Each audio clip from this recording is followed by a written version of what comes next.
Assalamualaikum warahmatullahi wabarakatuh. Kami dari kelompok 2 akan mempresentasikan hasil diskusi kelompok kami mengenai diferensiasi lingkungan belajar. Sebelumnya, kami akan memperkenalkan anggota kelompok 2 yang terdiri dari pertama, Abu Rizal Bakri, kedua, Arti Dwi Gusias, yang ketiga Gala Junaidi, keempat Isni Nur Rohmah, kelima Naila Masya, dan yang keenam Wahyu Bara Afriani. Materi pertama yaitu tentang definisi lingkungan belajar.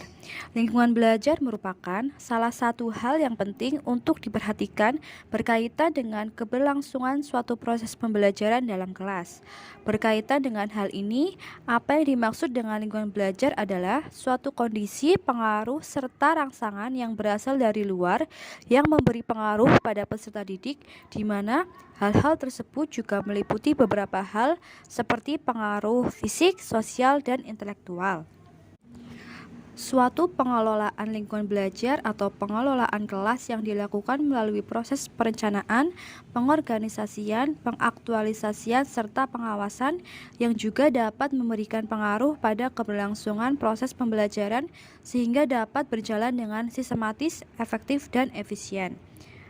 Karena hal itulah, suatu pengelolaan lingkungan belajar yang baik diperlukan untuk dapat dilakukan untuk menciptakan suatu proses pembelajaran yang efektif dan efisien. Selanjutnya, materi yang kedua yaitu Differentiated Instruction. Implementasi Differentiated Instruction atau DI pada proses pembelajaran di kelas, seorang guru juga dapat melakukan proses diferensiasi melalui modifikasi lingkungan belajar sebagai salah satu aspek dari pembelajaran. Selaras dengan yang dijelaskan oleh Tomlinson dalam Afci et al. Pada tahun 2007 yang menjelaskan bahwa dalam lingkungan kelas pada proses pembelajaran yang menerapkan diferensiasi memungkinkan guru untuk dapat menegaskan inti dari suatu pembelajaran, menerima perbedaan pada setiap peserta didik yang memungkinkan para peserta didik berperilaku sebagaimana diri mereka masing-masing, serta memungkinkan guru untuk dapat melakukan diferensiasi pada lingkungan belajar. Diferensiasi pada lingkungan belajar dapat dilakukan pada beberapa aspek, di mana dua aspek diantaranya adalah aspek perasaan atau yang juga merupakan iklim ruang kelas atau classroom climate, serta aspek lingkungan belajar dalam kelas atau physical learning environment. Penerapan Differentiated Instruction atau DI yang pertama adalah iklim ruang kelas atau classroom climate.